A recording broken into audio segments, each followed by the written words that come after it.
على إبراهيم وعلى آل إبراهيم إنك حميد مجيد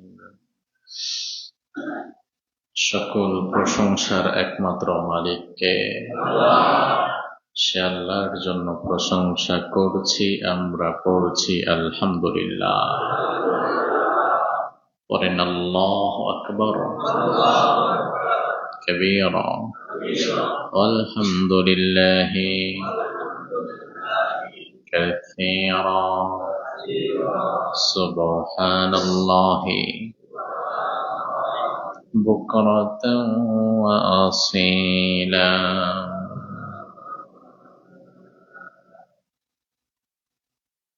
আমরা আল্লাহ সুবহানাহু ওয়া তাআলার প্রশংসা করে নিলাম যে আল্লাহ তাবারাক ওয়া তাআলা জুমার দিনে আমাদেরকে মসজিদে এসে বসার জন্য তৌফিক দান করেছেন। আমরা কোরবানির পূর্বে ধারাবাহিকভাবে কোরআনে বর্ণিত 25 জন নবীর জীবনীর উপরে আলোচনা শুরু করেছিলাম। মাঝে কোরবানি প্রসঙ্গ আসায় আমরা ইব্রাহিম আলাইহিস সালামের জীবনীর উপরে আলোকপাত করি। ইব্রাহিম কোরবানির প্রসঙ্গে আলোচনা করতে গিয়ে ইব্রাহিম আলাইহিস সালামের জীবনীর উপরে যে আলোচনা হয়েছে তা মোটামুটি ইব্রাহিম আলাইহিস সালামের পুরো জীবনীকে টেনে এনেছে।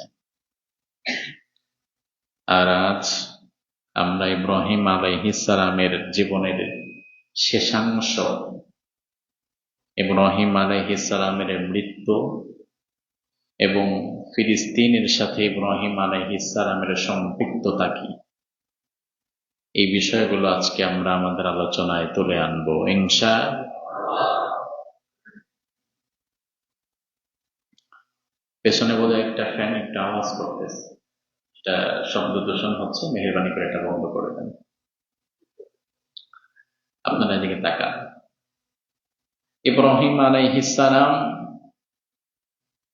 তিনাকে বলা হয় আবুল আম্বিয়া, নবীদের বাবা। এই পৃথিবীর হাতে গোনা 2-4 জন নবী ব্যতীত বাকি সব নবীর বাবা ছিলেন ইব্রাহিম আলাইহিস সালাম। সুবহানাল্লাহ বলবেন না? এজন্য তার উপাধি হচ্ছে আবুল আম্বিয়া, নবীদের বাবা।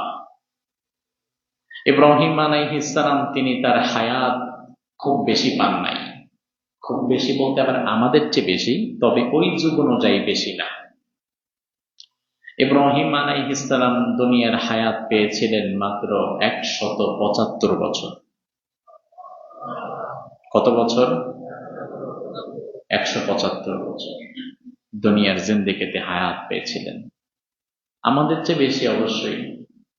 তবে আবার নূহ আলাইহিস সালামের জীবনের দিক থেকে তো অনেক কম, আদম আলাইহিস সালামের জীবনের দিক থেকে তো অনেক কম, ইদ্রিস নবীর চেয়ে তো অনেক কম। ইব্রাহিম আলাইহিস সালাম জন্মগ্রহণ করলেন ইরাকে।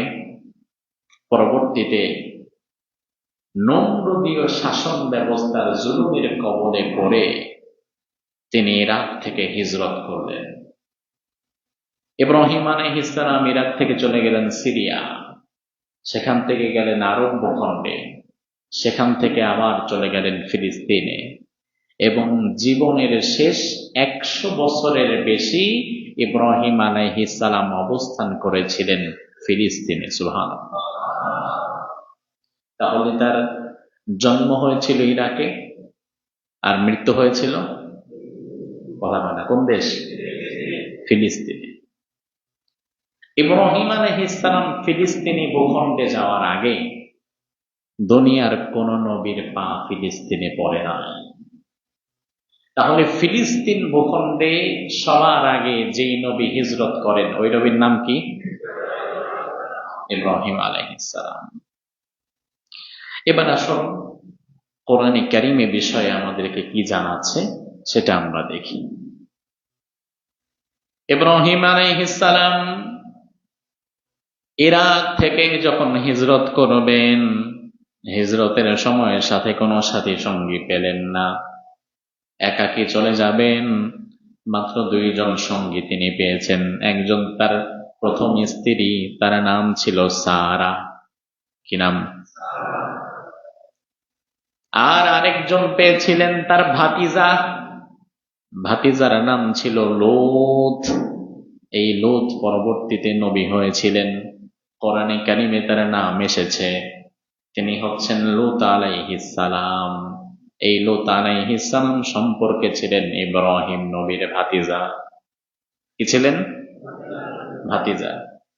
কোরআনে কারিম আমাদেরকে জানিয়ে দিচ্ছে, রব্বুল আলামিন বলেন, ফাআমানা লাহু লূত وقال إني مهاجر إلى ربي إنه هو العزيز الحكيم سبحان الله।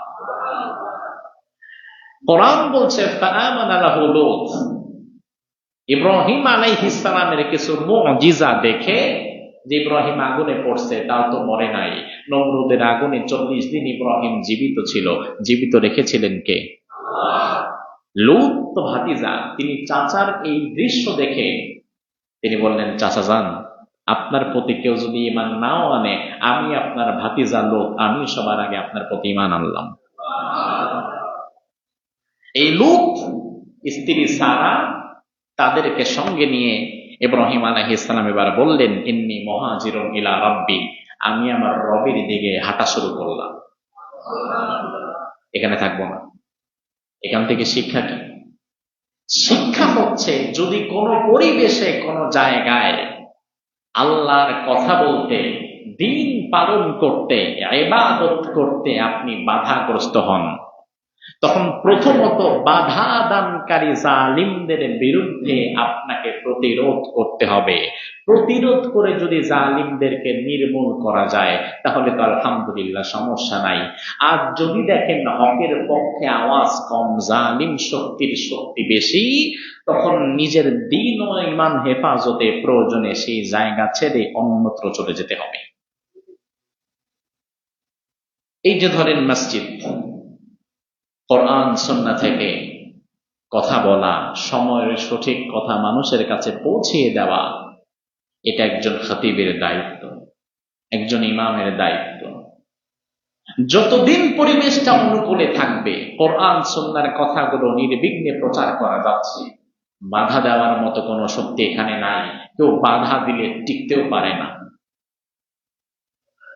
এমন দৃশ্য যতদিন থাকবে ততদিন হকের পক্ষে কথা বলে যেতে হবে। যখন দেখা যাবে বাধা দানকারীরা বেশি হয়ে গেছে, হকের আওয়াজ এখানে কম, আমরা চেষ্টা করেও বাতিল শক্তিকে সরাতে পারছি না, তখন কম্প্রোমাইজ করে এই জায়গায় টিকে থাকার নাম হিকমত না, বরং সত্য কথা প্রচার করার জন্য প্রয়োজনে সেন্ট্রাল মসজিদ বাদ দিয়ে গ্রামের কোরে ঘরে বসে কোরআন হাদিসের কথা বলাটাই উত্তম। আমি যতদিন কোরআন সুন্নাহর সঠিক কথা বলতে পারবো এই জায়গায় আমি থাকবো। যখন দেখবো বাধা আসছে, এই বাধা নির্মূল করতে পারছি না, তখন এমন জায়গায় চলে যেতে হবে যেখানে বাধা দেওয়ার মতো কেউ নাই। কথা কি ঠিক কিনা? কিন্তু আমরা কম্প্রোমাইজ করি যে না, ভালো একটা জায়গা ছাড়াটা কি ঠিক হবে? এই কম্প্রোমাইজের মানসিকতা বাদ দিতে হবে। ইব্রাহিম তো চাইলে নমরুদের সাথে কম্প্রোমাইজ করে টিকে থাকতে পারতেন। কি দরকার? আমি ফিলিস্তিনে চলে যাব, আমি সিরিয়াতে চলে যাব, আমি আরবে চলে যাব, যেখানে মানুষ নাই, যেখানে আমি আবাদ করব, নতুন করে সবকিছু শুরু করব, দিনে দাওয়াত যেখান থেকে আমি আবার দেয়া শুরু করব। ইব্রাহিম আলাইহিস সালাম চলে গেলেন। ইব্রাহিম আলাইহিস সালাম মৃত্যুর সময়, তার মৃত্যু হয়েছিল ফিলিস্তিনের হেব্রান শহরে। ওই শহরের আরেকটা নাম হচ্ছে আল খালিল। যেহেতু ইব্রাহিমের উপাধি হচ্ছে ইব্রাহিম খলিলুল্লাহ। ইব্রাহিম কি? খলিলুল্লাহ মানে আল্লাহর বন্ধু। ফিলিস্তিনের হেব্রান শহরে ইব্রাহিম আলাইহিস সালাম জীবনের শেষ সময় কাটান। মৃত্যু যখন একেবারে নিকটে, মালাকুল মউত এসেছে। তাফসীর ইবনে কাসির সহকারে অনেকগুলো তাফসীর ইব্রাহিম আলাইহিস সালামের মৃত্যুর বিষয়টাকে কোট করেছেন। সাঈদ বিন জুবাইর থেকে বর্ণিত, ইব্রাহিম আলাইহিস সালামের মৃত্যু যখন একেবারে সন্নিকটে, লাম্মা জাআ মালাকুল মাউত, যখন মালাকুল মাউত এসেছে ইব্রাহিম আলাইহিস সালামের কাছে, লিয়াকবিদা রূহাহু, ইব্রাহিম নবীর রূহ কবজ করার জন্য, ক্বালা লাহু ইয়া মালাকুল মাউত, ক্বালা লাহু ইয়া মালাকাল মাউত, ইব্রাহিম আলাইহিস সালাম বললেন, ও মালাকুল মাউত, একটা কথা বলি শোনো। কি কথা? কেন এসেছো? আল্লাহ পাঠিয়েছে। কেন পাঠিয়েছে? আপনার জান কবজ করার জন্য পাঠিয়েছে।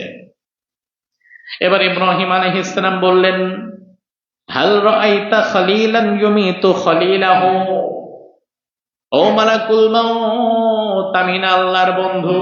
বলে, হ্যাঁ আল্লাহর বন্ধু আপনি। আল্লাহ না আমারে খলিল উপাধি দিয়েছে, আমি আল্লাহর খলিল। বলে, হ্যাঁ আপনি আল্লাহর খলিল। তাইলে মালাকুল মউত, তুমি কি কখনো দেখেছো কোন বন্ধু অপর বন্ধুর জান কবজ করতে পারে? আমি যদি আল্লাহর বন্ধু হই, আমার জান আল্লাহ কেন কবজ করতে বলবে? ইব্রাহিম আলাইহিস সালামের প্রশ্নটা কিন্তু কঠিন, কারণ বন্ধু হইয়া বন্ধুর জান কবজ করি কিভাবে? মালাকুল মউত তো চোখ, কারণ বুদ্ধিবৃত্তিক জবাব দেওয়ার ক্ষমতা কি ফেরেশতাদের আছে? ফেরেশতা শুধুমাত্র ততটুকু করতে পারে, ততটুকু বলতে পারে যতটুকু আল্লাহ করায় এবং আল্লাহ বলায়। এর বাহিরে নিজের বুদ্ধি দিয়ে কোনো কিছু করার বা বলার কোনো ক্ষমতা নাই। মালাকুল মাউত এই প্রশ্ন শুনে চুপ করে দাঁড়িয়ে আছে, কি বলবে বুঝতে পারছে না। ফাআওহাল্লাহু ইলা মালাকিল মাউত, আল্লাহ রাব্বুল আলামিন মালাকুল মাউতের কাছে ওয়াহী করলেন। আল্লাহ বললেন, হাল রাআইতা খলিলান ইয়াকরাহু লিকাই খলিলিহি, ও মালাকুল মাউত, তুমি ইব্রাহিমকে বলো, ইব্রাহিম কি কখনো এমন কোন বন্ধু দেখেছে নাকি যেই বন্ধুকে অপর বন্ধু যখন ডাক দেয় তার বাড়িতে মেহমান হিসাবে, ওই বন্ধু তার বন্ধুর বাড়িতে মেহমান হিসাবে যেতে বুঝে অস্বীকৃতি জানায়? না, তার মানে মালাকুল মউত এই জবাব দিয়ে দিয়েছে যে আল্লাহ তো এটা বলছে যে এক বন্ধু যদি আরেক বন্ধুরে দাওয়াত দেয়, তাহলে এটা কেমন বন্ধু যে যাবার আগে অস্বীকৃতি জানায়? ইব্রাহিম আলাইহিস সালাম বলে, সর্বনাশ, এটা কি উত্তর দিল আল্লাহ? ইব্রাহিম আলাইহিস সালাম বললেন, আল-আন উহিব্বুল লিকা ফাখুদ নাফসি বিলুতফিন, ও মালাকুল মউত, আমি তো আল্লাহর কাছে যেতে রাজি হয়ে গিয়েছি, আমার কোনো আপত্তি আগেও ছিল না, এখনো নাই। আমি শুধু এই প্রশ্ন করতে চেয়েছি, দেখি তোমার পক্ষ থেকে জবাব কি আসে। কিন্তু এমন জবাব এসেছে যে জবাবের পরে দ্বিতীয় কোনো প্রশ্ন করার মতো জায়গাও আর নাই। এখন আর আমার কোনো কথা নাই, তুমি আমার জানটাকে আসানির সাথে, সহজতার সাথে, কোমলতার সাথে কবজ করে নাও। সুবহানাল্লাহ। 175 বছর বয়সে ইব্রাহিম আলাইহিস সালাম পৃথিবীর মায়া ত্যাগ করে বিদায় হয়ে গেলেন। এই যে মৃত্যু যখন আসছে, আবুল আম্বিয়া, দুনিয়ার নবীদের বাপ বলা হয় তাকে, স্বয়ং আল্লাহ তাআলা তাকে নিজের খালিল বন্ধু বলেছেন। আল্লাহর খালিল বন্ধু হওয়ার পরেও, নবীদের বাবা হওয়ার পরেও, ইসহাক এবং ইসমাইল আলাইহিমাস সালামের সরাসরি বাবা হওয়ার পরেও ইব্রাহিম নবী কি মৃত্যু থেকে বাঁচতে পেরেছে? পেরেছে? আমরা পারবো না। ফাইযা জাআ আজালুহুম লা ইস্তাখিরুনা সাআতাও ওয়া লা ইস্তাকদিমুন। আল্লাহ বলছেন, মৃত্যুটা এমন একটা সুনিশ্চিত বিষয়, যখন চলে আসবে এক সেকেন্ড আগেও না, পরেও না। আপনি সাঁতার জানেন না, নদী পথে আপনি জার্নি করতে চান না, কোনদিন আপনি নৌকাতে ওঠেন নাই ভয়ের জন্য, কিন্তু আপনার মৃত্যু যদি হয় মাঝ সাগরে, তাহলে আল্লাহ তাআলা মৃত্যুর আগে ওখানে আপনাকে নিয়ে যাবে, আপনি বাঁচতে পারবেন না। রিজিক আপনাকে যেমন তালাশ করে, মৃত্যু আপনাকে তেমন তালাশ করে। এই যে গতকাল বোধহয় ভারতের আহমেদাবাদ থেকে একটা প্লেন উঠে যাচ্ছিল লন্ডনের দিকে, এয়ার ইন্ডিয়া। 242 জন যাত্রী নিয়ে এয়ার ইন্ডিয়া আহমেদাবাদ থেকে ছেড়ে গেল লন্ডনের উদ্দেশ্যে। 242 জন যাত্রী, 900 ফিট উচ্চতায় যখন প্লেন উঠেছে, 900 ফিট মানে কি 90 তলার সমান উঁচুতে উঠছে, এমন সময় এয়ার টার্বুলেন্স করে ফ্লাইট সেখানে ক্র্যাশ করেছে। 90 তলার উপর থেকে ছিটকে পড়েছে। কত মানুষ কত স্বপ্ন নিয়ে লন্ডনে যাচ্ছিল, সব স্বপ্ন শেষ। কত পরিবার একটা স্বপ্ন নিয়ে যাচ্ছিল যে যাই পৃথিবীর উন্নত দেশে বসবাস করব, একটা সুন্দর লাইফ লিড করব, ছেলে মেয়েদেরকে ভালো জায়গায় পড়াবো, নিজে একটা ভালো চাকরি করব, একটা বাড়ি কিনবো, অমুক জায়গায় থাকবো, তমুক জায়গায় করবো। কত স্বপ্ন নিয়ে উড়ে যাচ্ছিল। যাওয়ার আগে সবার থেকে বিদায় নিয়েছিল, একটা সুন্দর হয়তো সেলফিও তুলেছিল, সব শেষ। আবার এক মহিলা আধা ঘন্টার জন্য ওই ফ্লাইটটা মিস করেছে, এয়ারপোর্টে বসে কাঁপতে কাঁপতে শেষ। আমার ফ্লাইটটা মিস হয়ে গেল, আমি যেতে পারলাম না, আমি ব্যর্থ হয়ে গেলাম। যখন শুনছে ফ্লাইট ক্রাশ করেছে, তখন তার চাইতে বেশি খুশি দুনিয়াতে আর কেউ আছে? তার মানে কি? মানে হচ্ছে আপনি যেটাকে সকাল বেলায় সফলতা ভাবেন, বিকেল বেলায় ওই একই বিষয় হয়তো আবার ব্যর্থতায় রূপান্তরিত হতে পারে। কোনটা প্রকৃত সফলতা, কোনটা প্রকৃত ব্যর্থতা, দুনিয়ার কোনো মানুষ সেটা জানে না। কারণ প্রকৃত সফলতা এবং ব্যর্থতা জানতে হলে ভবিষ্যতের জ্ঞান থাকা লাগবে, আর ভবিষ্যতের জ্ঞান একমাত্র একজনের কাছেই আছে, তিনি এজন্য দুনিয়ার সফলতা ব্যর্থতা কিছুই না। আবার দেখেন 242 জন যাত্রীর মধ্য থেকে একজন বেঁচে গেছে। 90 তলার উপর থেকে ফ্লাইট ক্রাশ করছে, যেই বিল্ডিং এ পড়ছে ওখানের মানুষ সুদ্ধা মইরা শেষ, আর সেই ফ্লাইটে যে ছিল এর মধ্যে থেকে একজন বেঁচে গেছে। বাঁচিয়ে দিয়েছেন কে? আল্লাহ সুবহানাহু ওয়া তাআলা। আমি এই রমজানে যখন প্রথম বাহরাইনে গেলাম, বাহরাইন থেকে যখন মিশর গেলাম, বাহরাইন থেকে যখন গালফ এয়ারের একটা প্লেনে আমি কায়রো এয়ারপোর্টে যাচ্ছিলাম, রেড সির ওপর দিয়ে যখন বিমানটা যাচ্ছিল, প্রচন্ড ভাবে এয়ার টার্বুলেন্স হচ্ছিল। সাগর মহাসাগরের উপর দিয়ে যখন ফ্লাইট যায়, মাঝে মাঝে এত বেশি ঝাঁকুনি কাঁপুনি দেয় যে জীবনে প্রথমবার ফ্লাই করছে সে মনে করবে নির্ঘাত এটা আমার জীবনের শেষ। আর যারা সচরাচর ফ্লাই করে এরাও ভয় পায়, কারণ বিমান যখন এত উচ্চতায় 30,000 36,000 ফিট উপরে, নিচে সমুদ্র, আর ওই সমুদ্রে বিমানটা যদি পড়ে, মরুভূমির মধ্যে আংটি খোঁজা যতটা না হাস্যকর, সমুদ্রের মধ্যে বিমান খোঁজা তার চেয়ে বেশি হাস্যকর। কোনোদিন হদিস পাওয়া যাবে না, কেউ জানবেও না দুনিয়াতে আপনি কোথায় গেছেন, কিভাবে মারা গেছেন। দুনিয়ার কেউ হদিস পাবে না। প্রচন্ড ভাবে এয়ার টার্বুলেন্স হচ্ছিল, খুব ভয় পাচ্ছিলাম। উপস্থিত যাত্রীদের অনেকেই, ছোট ছোট বাচ্চারা কান্নাকাটি পর্যন্ত শুরু করে দিচ্ছিল। আমি ঘড়িতে সময় দেখছিলাম, স্থানীয় সময় অনুযায়ী সাহারির সময় চলছে। তখন আমি দোয়া পড়া শুরু করলাম, লা ইলাহা ইল্লা আনতা সুবহানাকা ইন্নী কুনতু মিনাজ জালিমিন, লা ইলাহা ইল্লা আনতা সুবহানাকা ইন্নী কুনতু মিনাজ জালিমিন, লা ইলাহা ইল্লা আনতা সুবহানাকা ইন্নী কুনতু মিনাজ জালিমিন। বিশ্বাস করেন, হাতের আঙ্গুল গুনে গুনে 7 বার এই দোয়া যখন পড়লাম, দোয়া পড়া শেষ, আল্লাহ সুবহানাহু ওয়া তাআলা এয়ার টার্বুলেন্সের কাঁপাকাঁপিও বন্ধ করে দিয়েছে। আমি চাক্ষুষ প্রমাণ, নিজে প্রমাণ পেলাম। আমার পাশে এক ব্রিটিশ নাগরিক, সে বাহরাইন থেকে উঠছে। সে আমাকে জিজ্ঞেস করছে, "What are you reciting a prayer in this time?" তুমি এখন কি একটা দোয়া দান করলা, কি করলা এটা? আমি বললাম, আমি যেটা পড়ছি এটা তুমি পড়লে লাভ হবে না, কারণ ইমানদারের জবানের দাম আছে, বেঈমানের জবানের কোনো দাম আল্লাহর কাছে নাই। দাম আছে? আল্লাহর হাবিব বলেন, লা তাকুমু সাআ হাত্তা লা ইউকালা ফিল আরদি আল্লাহ আল্লাহ। জমিনে একজন ব্যক্তি যদি আল্লাহকে আল্লাহ বলে ডাকতে পারে, আল্লাহ তাআলা কিয়ামত ঘটাবে না। এখন ওই একজন ব্যক্তি যেন তেন ব্যক্তি হলে চলবে নাকি ঈমানদার হওয়া লাগবে? এখন ডোনাল্ড ট্রাম্প যদি কিয়ামতের সময় বলে আল্লাহ আল্লাহ আল্লাহ, আল্লাহ কিয়ামত থামায় দিবে? অসম্ভব। বেঈমানের জবানের কোনো দাম আল্লাহ তাআলার কাছে নাই।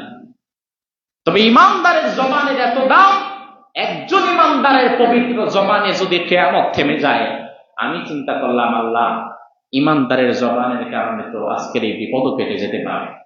আবার এমন জায়গা, মা গো, বাবা গো, খালা গো, চাচি গো কয়া যদি আপনি কাঁদেন, কোনো লাভ আছে? নাই। কিন্তু আমার মনে আসলো ইউনূস আলাইহিস সালামের দোয়া। ইউনূস আলাইহিস সালাম হাজার হাজার ফিট পানির নিচে, মাছের পেটের মধ্যে, পানির নিচের অন্ধকার, মাছের পেটের অন্ধকার, রাতের অন্ধকার, ত্রিবিধ অন্ধকারের মধ্যে বসে ইউনূস আলাইহিস সালাম যখন দেখলেন আমাকে বাঁচাবার মতো আর কেউ নাই, ইউনূস নবী তখন পড়া শুরু করলেন, লা ইলাহা ইল্লা আনতা সুবহানাকা ইন্নী কুনতু মিনাল যালিমিন। আমি চিন্তা করলাম আল্লাহ, ইউনূস নবী যদি সমুদ্রের নিচে বসে মাছের পেটের মধ্যে দোয়া করে বেঁচে যেতে পারে, আমি তো বিশ্বনবীর উম্মত, 30,000 ফিট উচ্চতায় রেড সির উপরে তোমার দরবারে দোয়া করেছি। কারণ আল্লাহ তাআলা ইউনূস নবীর ঘটনা কোরআনে যে জায়গায় বলেছে, এরপরেই আল্লাহ আবার বলে দিয়েছে, ওয়াকাযালিকা নুনজিল মুমিনিন। আমি শুধু ইউনূসকে বাঁচিয়েছি এমন না, কিয়ামত পর্যন্ত যত মুমিন বিপদে পড়ে আমি আল্লাহর দরবারে সাহায্য চাইবে, আমি আল্লাহ তাআলা সব ঈমানদারদেরকে এইভাবে বাঁচিয়ে দেব। এটা তো আমার আত্মবিশ্বাস। আমার কোরআন তো আমাকে বলেছে, চূড়ান্ত বিপদে ইউনূসের মতো যদি কোনো ঈমানদার দোয়া করতে পারে, আমি তাকেও বাঁচিয়ে দেব। ফিলিস্তিন আসলে কার, এটা জানার জন্য আপনাকে হাজার অথেন্টিক ইতিহাস হচ্ছে কোরআন। কারণ কোরআনের চাইতে সত্য ইতিহাস তার কিছু না। দুনিয়ার মানুষ যে ইতিহাস লেখে সে তো নিজের মতো করে লিখবে। আওয়ামী লীগের কেউ ইতিহাস করলে সে বঙ্গবন্ধুকে হিরো বানাবে, একই ঘটনা লিখবে।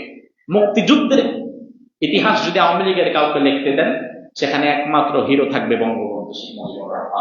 বিএনপির কাউকে লিখতে দেন, হিরো থাকবে জিয়াউর রহমান। একই ইতিহাস, যে যেভাবে লিখবে সেইভাবে কথা শুনবে। কিন্তু আল্লাহ বলছেন আহসানাল, এই কোরআন হচ্ছে আহসানাল কসস, বিশুদ্ধ ঘটনা এবং বিশুদ্ধ ইতিহাস যদি আপনি জানতে চান, তাহলে কোরআনের ইতিহাস জানতে হবে। কারণ কোরআনের ইতিহাসে কোনো ভুল, কোনো মিথ্যা।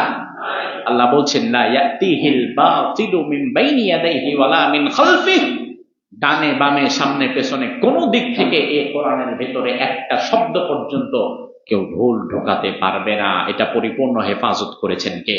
আল্লাহ। ইহুদিরা দাবি করে ইব্রাহিম, আচ্ছা ফিলিস্তিন কার, এই প্রশ্নের সমাধানের আগে এটা জানতে হবে যে ফিলিস্তিনে সবার আগে কোন নবী এবং তার উম্মতেরা সেখানে বসতি স্থাপন করেছিলেন।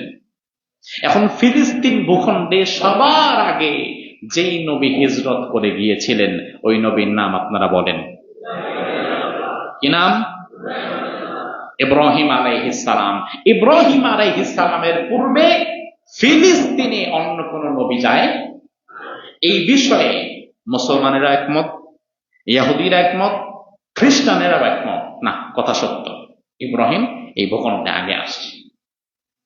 এখন এটাকে সত্য মেনে নিয়ে পরবর্তীতে বিভাজন হচ্ছে। ইহুদিরা দাবি করছে যে ইব্রাহিম হচ্ছে আমাদের পূর্বপুরুষ এবং ইহুদি ধর্মের মূল হচ্ছে ইব্রাহিম।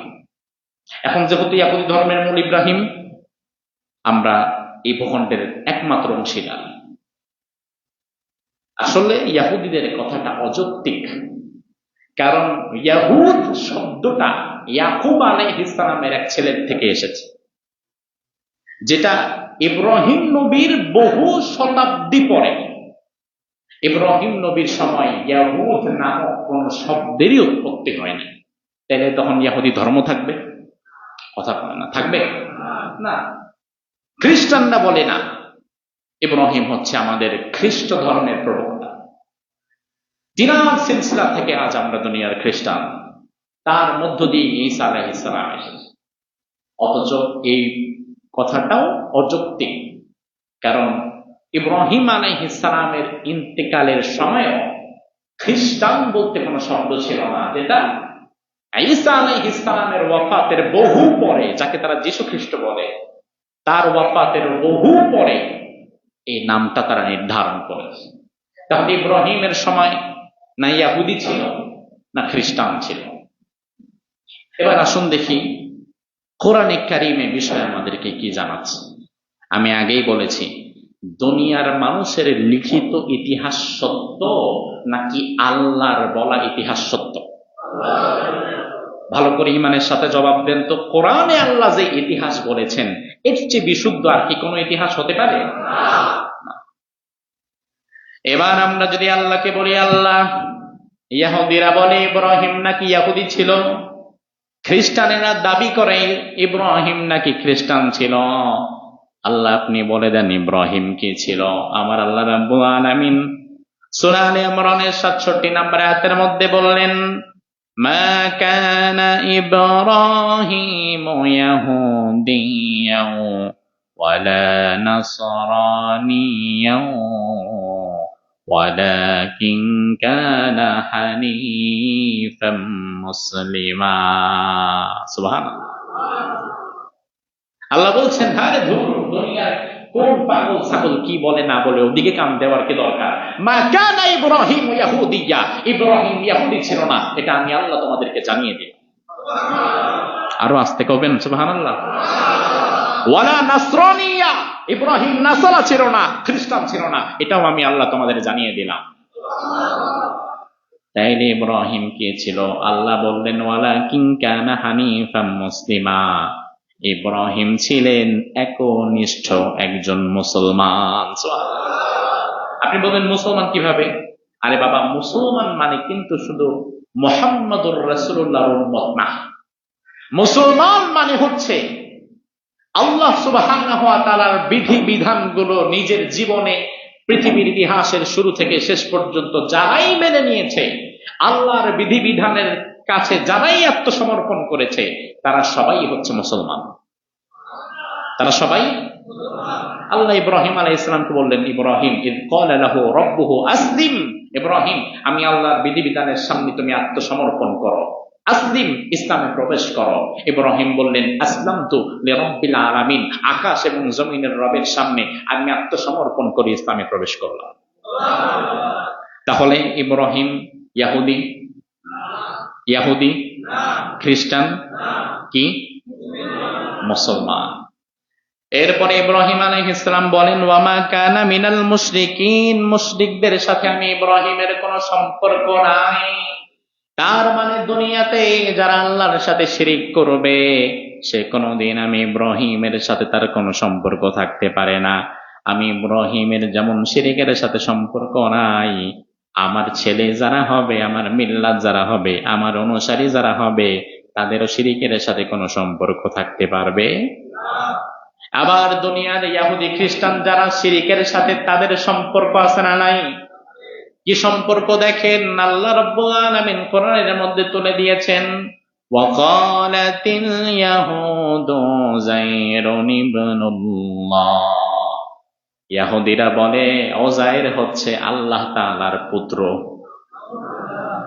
আল্লাহর ছেলে। ওযায়ের কয় এটা আল্লাহর ছেলে।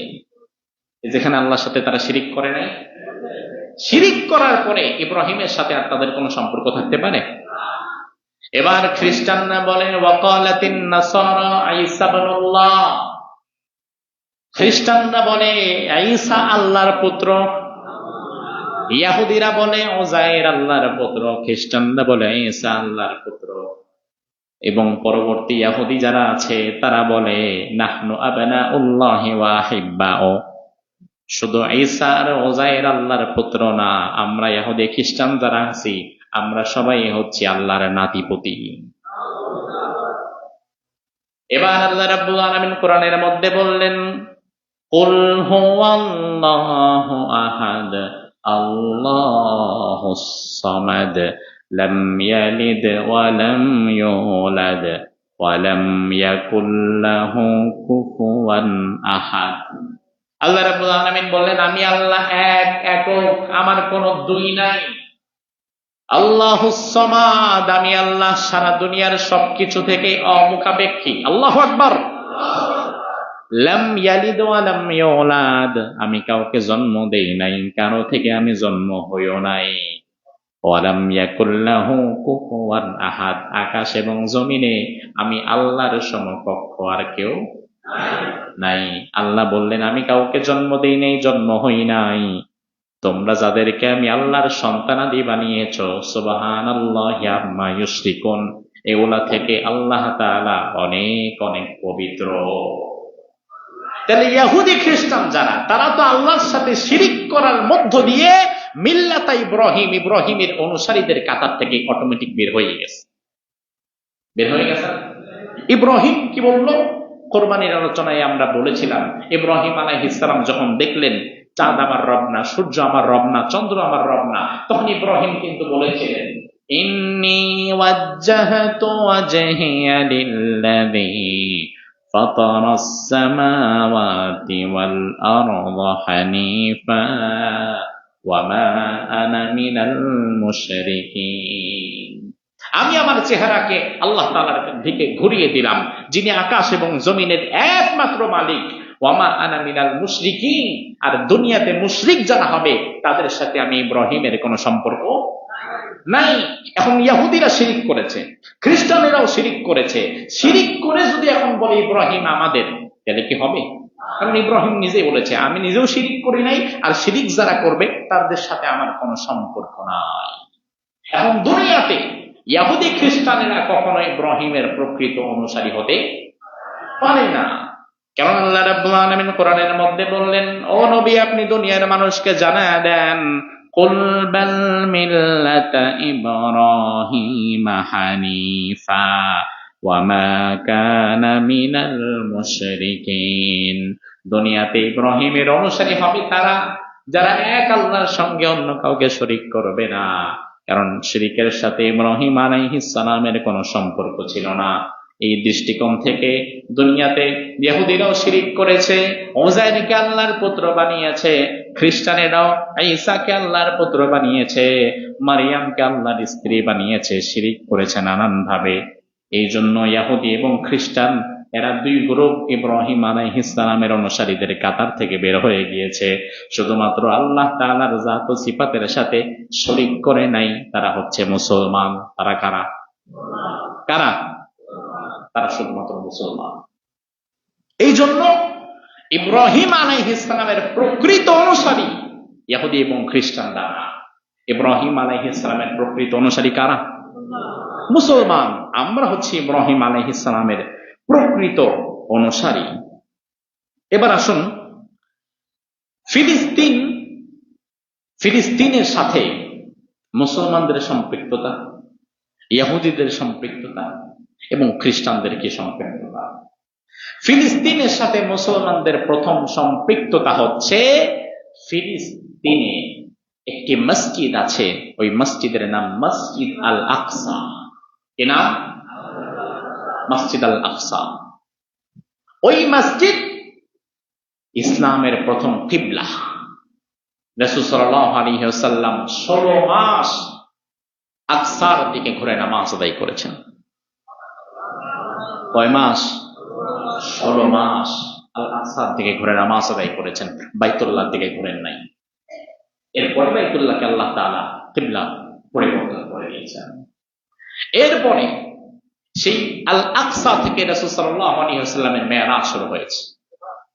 রাসূল সেখানে গিয়েছেন, অসংখ্য নবীদেরকে নিয়ে নামাজ আদায় করেছেন। শুধু তাই নয়, সেই ফিলিস্তিন হচ্ছে দুনিয়ার অধিকাংশ নবীদের জায়গা। অধিকাংশ নবীরা সেই ফিলিস্তিনে অবতরণ করেছেন। পৃথিবীর ইহুদি খ্রিস্টান যারা, তারা দাবি করে আমরা ইব্রাহিমের অনুসারী, মূসার অনুসারী, ঈসার অনুসারী, কিন্তু আসলে তারা প্রকৃত অনুসারী নয়। ওই নবীদের ক্ষেত্রে তাদের যে অনুসারী হিসেবে যতটুকু দায়িত্ব থাকা দরকার, এটা তারা পালন করতে পারে নাই। ওই দায়িত্ব পালন করেছে মুসলমান। যেমন ধরেন, ইহুদিরা মূসা আলাইহিস সালামকে খুব মান্য করে, কিন্তু ঈসা নবীকে দেখতে পারে না, মুহাম্মাদুর রাসূলুল্লাহকে কটাক্ষ করে। কিন্তু আবার খ্রিস্টানেরাও ঈসা আলাইহিস সালামকে ধরবে, মুহাম্মাদুর রাসূলুল্লাহকে কটাক্ষ করবে, অমুক তমুক নবীদেরকে দেখতে পারবে না।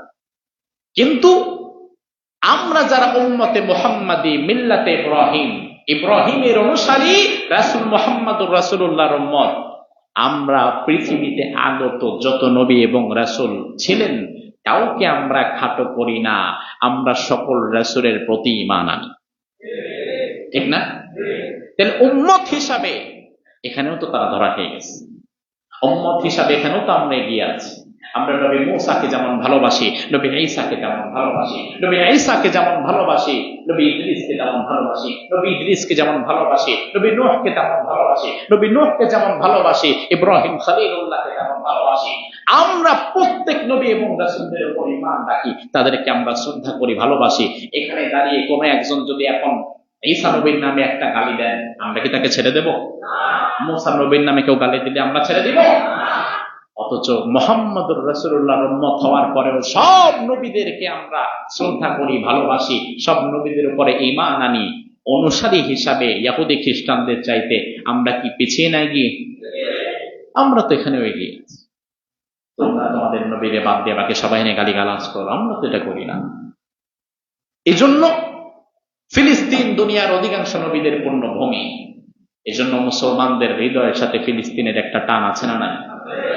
এরপরে ফিলিস্তিনে সবার আগে যে নবী পা রেখেছেন তিনি কে? আর তিনি মুসলমানদের কিসের পিতা? কিসের পিতা? জাতির পিতা। আমার জাতির পিতা যেখানে গিয়েছে ওই জায়গাটা অন্য কারো হবে না আমার হবে? ওই জায়গা তো আমার, কোরআন তো আমাকে এটাই জানিয়ে দিয়েছে। এবার ইহুদি ধর্মের মানুষ তারা মনে করে ফিলিস্তিনের এই অংশটুকু এটা হচ্ছে প্রমিসড ল্যান্ড, ঈশ্বর প্রদত্ত প্রতিশ্রুত ভূমি। অর্থাৎ তারা বলে to your descends I give this land. তাদের কিতাবে উল্লেখ করা আছে যে তারা বিশ্বাস করে ইব্রাহিম ও তার সন্তানদের জন্য এই ভূমি ঈশ্বরের ওয়াদা।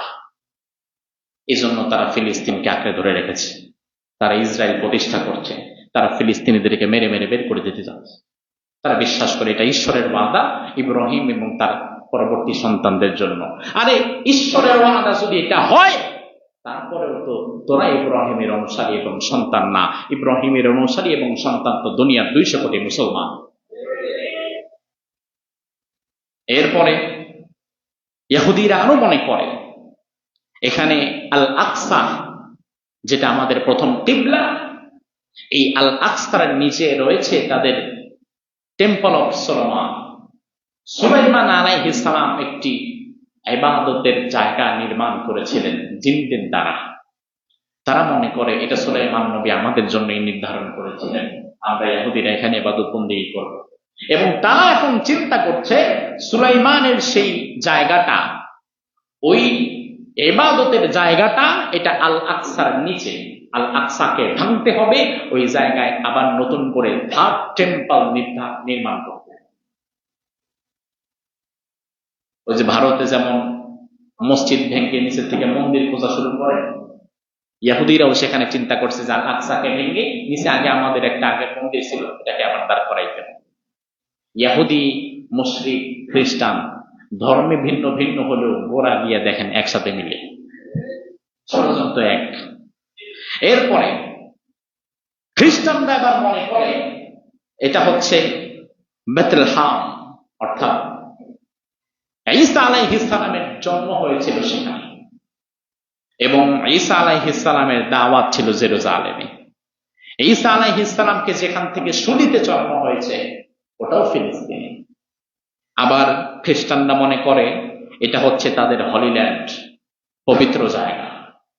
ইহুদিরা মনে করে প্রমিসড ল্যান্ড, ঈশ্বর কর্তৃক ওয়াদাকৃত, এটা আমাদের জায়গা।